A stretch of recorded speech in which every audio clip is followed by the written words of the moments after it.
حضرت انس رضی اللہ تعالی عنہ سے روایت ہے کہ نبی کریم صلی اللہ علیہ وسلم کے پاس بحرین سے رقم آئی۔ آپ نے فرمایا کہ اسے مسجد میں ڈال دو، اور یہ رقم اس تمام رقم سے زیادہ تھی جو اب تک آپ کی خدمت میں آ چکی تھی۔ پھر آپ نماز کے لیے تشریف لائے اور اس کی طرف کوئی توجہ نہیں فرمائی۔ جب آپ نماز پوری کر چکے تو آ کر مال رقم کے پاس بیٹھ گئے اور اسے تقسیم کرنا شروع فرمایا۔ اس وقت جسے بھی آپ دیکھتے اسے عطا فرما دیتے۔ اتنے میں حضرت عباس رضی اللہ تعالیٰ عنہ حاضر ہوئے اور بولے کہ یا رسول اللہ، مجھے بھی عطا کیجیے، کیونکہ میں نے غزوہ بدر میں اپنا بھی فدیہ دیا تھا اور عقیل کا بھی، اس لیے میں زیر بار ہوں۔ رسول کریم صلی اللہ علیہ وسلم نے فرمایا کہ لے لیجیے۔ انہوں نے اپنے کپڑے میں روپیہ بھر لیا اور اسے اٹھانے کی کوشش کی، لیکن وزن کی زیادتی کی وجہ سے وہ نہ اٹھا سکے اور کہنے لگے یا رسول اللہ، کسی کو فرمائیے کہ وہ اٹھانے میں میری مدد کرے۔ آپ نے فرمایا نہیں، یہ نہیں ہو سکتا۔ انہوں نے کہا کہ پھر آپ ہی اٹھوا دیجیے۔ آپ نے اس پر بھی انکار کیا۔ تب حضرت عباس رضی اللہ تعالی عنہ نے اس میں سے تھوڑا سا گرا دیا اور باقی کو اٹھانے کی کوشش کی، لیکن اب بھی نہ اٹھا سکے۔ پھر فرمایا کہ یا رسول اللہ، کسی کو میری مدد کرنے کا حکم دیجیے۔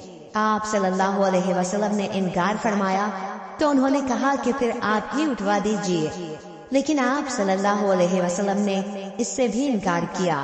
تب انہوں نے اس میں سے تھوڑا سا اور روپیہ گرا دیا اور اسے اٹھا کر اپنے کندھے پر رکھ لیا اور چلنے لگے۔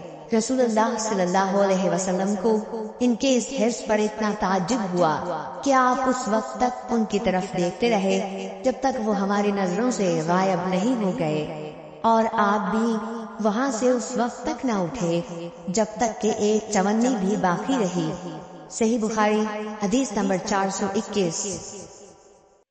حضرت انس رضی اللہ تعالیٰ عنہ سے روایت ہے، وہ کہتے ہیں کہ میں نے رسول اللہ صلی اللہ علیہ وسلم کو مسجد میں پایا۔ آپ کے پاس اور بھی کئی لوگ تھے۔ میں کھڑا ہو گیا تو حضور صلی اللہ علیہ وسلم نے مجھ سے پوچھا کہ کیا تجھ کو ابو طلحہ نے بھیجا ہے؟ میں نے کہا جی ہاں۔ آپ نے پوچھا کھانے کے لیے؟ میں نے عرض کی کہ جی ہاں۔ تب آپ نے اپنے قریب موجود لوگوں سے فرمایا کہ چلو۔ سب حضرات چلنے لگے اور میں ان کے آگے چل رہا تھا۔ صحیح بخاری حدیث نمبر 422۔ ابن شہاب نے سہل بن سعد سعدی سے روایت کی ہے کہ ایک شخص نے کہا یا رسول اللہ، اس شخص کے بارے میں فرمائیے جو اپنی بیوی کے ساتھ کسی غیر مرد کو بدفعلی کرتے ہوئے دیکھتا ہے، کیا اسے مار ڈالے؟ آخر اس مرد نے اپنی بیوی کے ساتھ مسجد میں لعان کیا اور اس وقت میں موجود تھا۔ صحیح بخاری حدیث نمبر 423۔ محمد بن ربی نے عتبان بن مالک سے جو نابینا تھے روایت کیا ہے کہ نبی کریم صلی اللہ علیہ وسلم ان کے گھر تشریف لائے۔ آپ نے پوچھا کہ تم اپنے گھر میں کہاں پسند کرتے ہو کہ میں تمہارے لیے نماز پڑھوں؟ عتبان نے بیان کیا کہ میں نے ایک جگہ کی طرف اشارہ کیا۔ پھر نبی صلی اللہ علیہ وسلم نے تکبیر کہی اور ہم نے آپ کے پیچھے صف باندھی۔ پھر آپ نے 2 رکعت نماز نفل پڑھائی۔ صحیح بخاری حدیث نمبر 424۔ محمد بن ربی انصاری سے روایت ہے کہ عتبان بن مالک انصاری رضی اللہ تعالیٰ عنہ رسول اللہ صلی اللہ علیہ وسلم کے صحابی اور غزوہ بدر کے حاضر ہونے والوں میں سے تھے۔ وہ نبی کریم صلی اللہ علیہ وسلم کی خدمت میں حاضر ہوئے اور کہا یا رسول اللہ صلی اللہ علیہ وسلم، میری بینائی میں کچھ فرق آ گیا ہے اور میں اپنے قوم کے لوگوں کو نماز پڑھایا کرتا ہوں، لیکن جب برسات کا موسم آتا ہے تو میرے اور میری قوم کے درمیان جو وادی ہے وہ بھر جاتی ہے اور بہنے لگ جاتی ہے، اور میں انہیں نماز پڑھانے کے لیے مسجد تک نہیں جا سکتا۔ یا رسول اللہ، میری خواہش ہے کہ آپ میرے گھر تشریف لائیں اور کسی جگہ نماز پڑھ دیں تاکہ میں اسے نماز پڑھنے کی جگہ بنا لوں۔ راوی نے کہا کہ رسول اللہ صلی اللہ علیہ وسلم نے اتبان سے فرمایا انشاءاللہ تعالی میں تمہاری اس خواہش کو پورا کروں گا۔ اتبان نے کہا کہ دوسرے دن رسول اللہ صلی اللہ علیہ وسلم اور ابو بکر صدیق رضی اللہ تعالی عنہ جب دن چڑھا تو دونوں تشریف لے آئے اور رسول اللہ صلی اللہ علیہ وسلم نے اندر آنے کی اجازت چاہی۔ میں نے اجازت دے دی۔ جب آپ گھر میں تشریف لائے تو بیٹھے بھی نہیں اور پوچھا کہ تم اپنے گھر کے کس حصے میں مجھ سے نماز پڑھنے کی خواہش رکھتے ہو؟